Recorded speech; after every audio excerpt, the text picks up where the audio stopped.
My channel.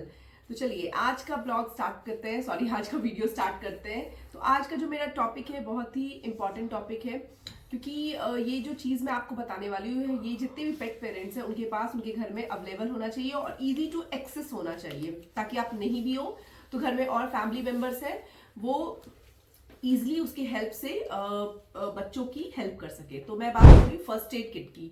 आपको पता है कि फर्स्ट एड किट हम मतलब ह्यूमंस भी अपने घर अपने लिए हमेशा हम लोग घर में रखते हैं। कुछ ऐसे मेडिसिन होते हैं जो कि कभी भी जरूरत पड़ सकती है और कॉमनली जरूरत पड़ती है, कभी हमारे नेबर्स को, कभी हमें, फैमिली एंड फ्रेंड्स को। तो हमारे घर में एनी टाइम वो मेडिसिन होती ही होती है। वैसे ही हमें अपने बच्चों के लिए भी एक फर्स्ट एड किट बनाना है, जिसमें बहुत सारे मेडिसिन तो नहीं रखते बट कुछ कॉमनली यूजेस वाले जो मेडिसिन है वो होना चाहिए। तो चलिए मैं वो बताती हूँ आपको। सबसे पहले आपको एक चीज ध्यान रखना है कि इमरजेंसी कब है या नॉर्मल सिचुएशन कब है, ये आपको डिफाइन करना बहुत जरूरी है। ये आपको पता होना चाहिए दोनों के बीच का डिफरेंस। क्योंकि क्या होता है ना कि हम कोई भी प्रॉब्लम जब बच्चे को होती है तो हम पैनिक हो जाते हैं, और बीइंग अ फैमिली मेंबर और हेड ऑफ द फैमिली आप यदि पैनिक होगे तो आपका जो पेट है वो भी आपके साथ पैनिक हो जाएगा। अभी आपको काम एंड कंप्लीट होना है। मैं जानती हूँ कि बच्चे पे कोई प्रॉब्लम आती है तो बहुत ज़्यादा तकलीफ होती है हम लोग को, और हम लोग को समझ नहीं आता हमें क्या करना चाहिए, और घबराहट में वो दिखता है तो वो आपके बच्चे को भी दिख जाएगा, क्योंकि ये दे आर वेरी स्मार्ट। ये सिचुएशन की को अकॉर्डिंग सेंस कर लेते हैं कि भैया ओनर जो है वो घबराया हुआ है या वो खुश है, ये पता कर लेते हैं। तो इसलिए हमें क्या करना है, हमें काम रहना है, बिल्कुल कंपोज। तो पहले आप ये देख लो कि भाई इमरजेंसी है या फिर नॉर्मल सिचुएशन। अब मैं इसके लिए आपको एक एग्जांपल देती हूँ।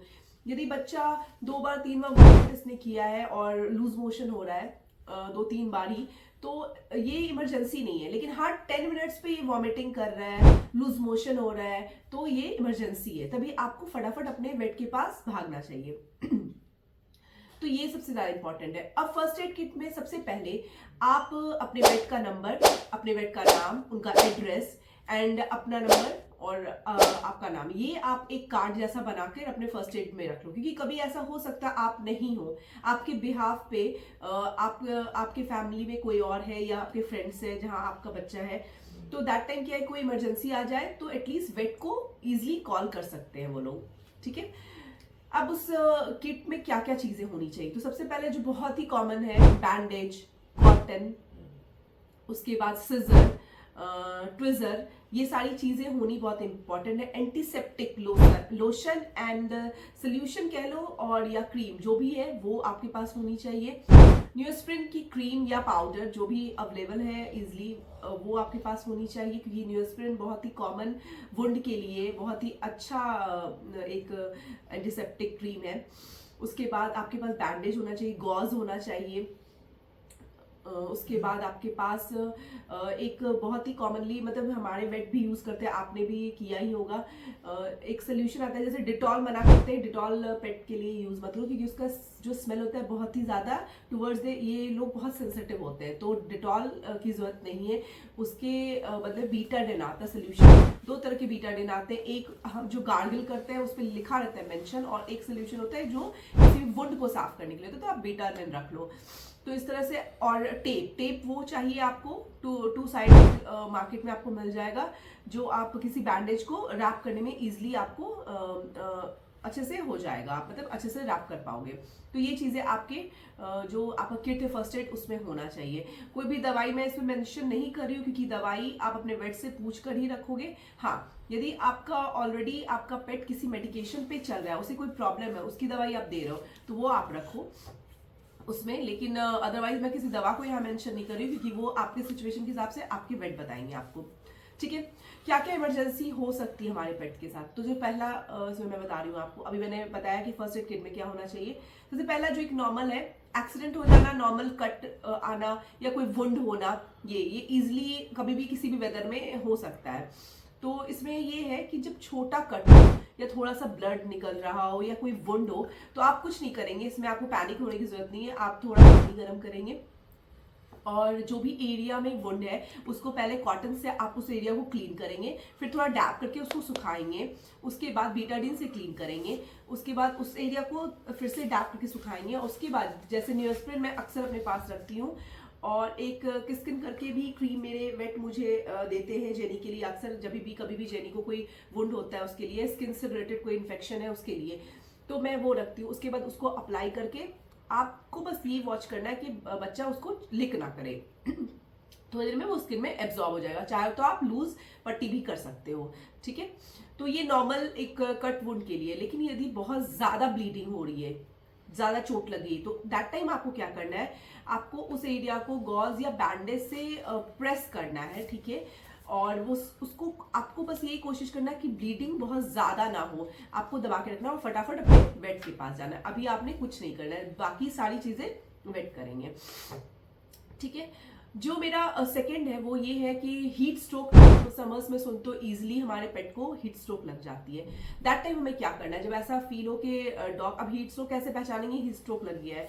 हीट स्ट्रोक यदि लग जाता है तो दैट टाइम क्या करना है आपको, आपका डॉग जो है बहुत पैंट करेगा, बहुत पैंटिंग करेगा, बहुत हाफेगा, उसका नॉर्मल टेम्परेचर से ज्यादा बॉडी टेम्परेचर होगा, लेथार्जिक हो जाएगा, ड्रूलिंग करेगा एक्सेसिव। तो दैट टाइम आपने क्या करना है, वो कोई भी मोशन में है तो उसको सबसे पहले नॉर्मल एडजस्ट करके उसको कहीं पे बिठाना है आपको, कूल प्लेस पे, गर्मी से ले जाके किसी ठंडे जगह पे, ठंडे कहने का मतलब जहाँ पे छाया हो, हल्की हवा चल रही हो, ऐसे जगह पे आपको बिठाना होगा।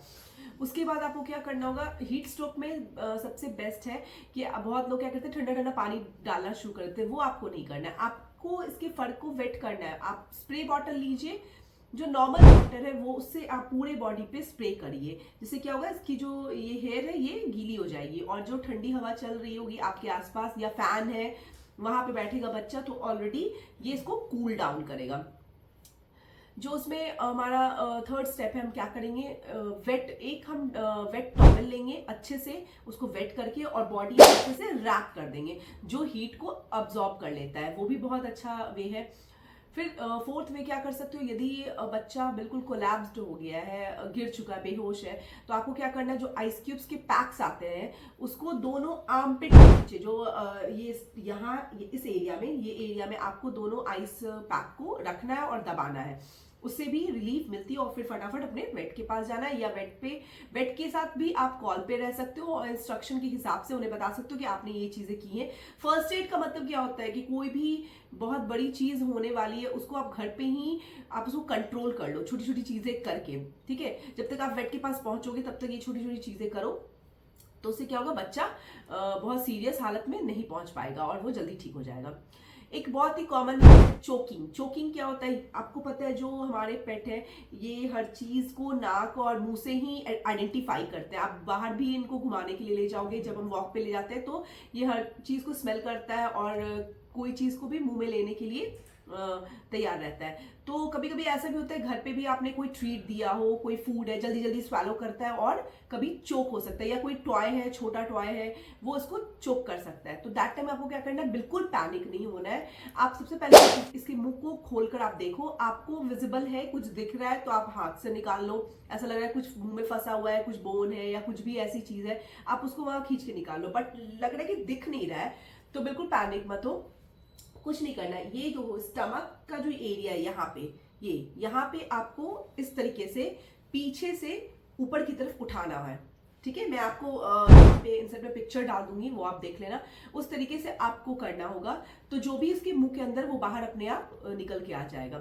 यदि वैसे भी नहीं होता है, ऐसा हो सकता है कि कुछ और अंदर फंस गया हो, नहीं हो पा रहा है, तो कुछ नहीं करना है। ये जो शोल्डर एरिया है यहाँ पे आप इसको ऐसे ऐसे करके 5-6 बार करोगे तो देखोगे वो प्युक कर देगा। लेकिन इससे भी कुछ नहीं हो पा रहा है, ऐसा भी हो सकता है, तो आपको फटाफट अपने वेट के पास जाना चाहिए। ये फर्स्ट एड है, आपने खुद से करके देख लिया, ये नहीं हो रहा है, आप कोई बात नहीं, आप फटाफट सबसे पहले अपने वेट के पास ले जाओ, उनको सारी सिचुएशन बताओ और वो फिर अपने हिसाब से हेल्प आउट करेंगे आपकी। तो ये कुछ फर्स्ट एड के चीज़ें थी, मैंने आपको बताई कि इन चीज़ों में आप कैसे अपने घर में ही अपने बच्चे को फर्स्ट एड किट के थ्रू या फर्स्ट एड सोल्यूशन के थ्रू ये सारी चीज़ें कर सकते हो और उसके बाद अपने वेट के पास आप जा सकते हो। कोई भी दवा अपने हिसाब से आपने नहीं देनी है, आपके वेट जो भी है वो आपको प्रिस्क्राइब करेंगे वही आपको देना है। क्योंकि देखो, एक्सीडेंट्स कभी भी हो सकते हैं और हर एक एक्सीडेंट का अलग अलग डॉग ब्रीड पे अलग अलग असर होता है, ठीक है। तो मेडिसिन भी बिल्कुल अलग अलग होगा। तो इसलिए आप अपने हिसाब से, ये नहीं कि उसने उसको ये दिया तो मैं भी यही दे देती हूँ, नहीं, क्योंकि मेडिसिन का भी अपना रिएक्शन होता है। तो आप अपने वेट से कंसल्ट करें, उनकी बात को सुने। होप मेरा आज का वीडियो आपको अच्छा लगा हो। मेरा वीडियो आपको आज अच्छा लगा हो तो मेरे चैनल को सब्सक्राइब करें एंड मेरे इस वीडियो को अपने फैमिली एंड फ्रेंड्स के साथ शेयर करें। मैं कल फिर एक नए वीडियो के साथ आपसे मिलती हूँ। Till then, bye bye.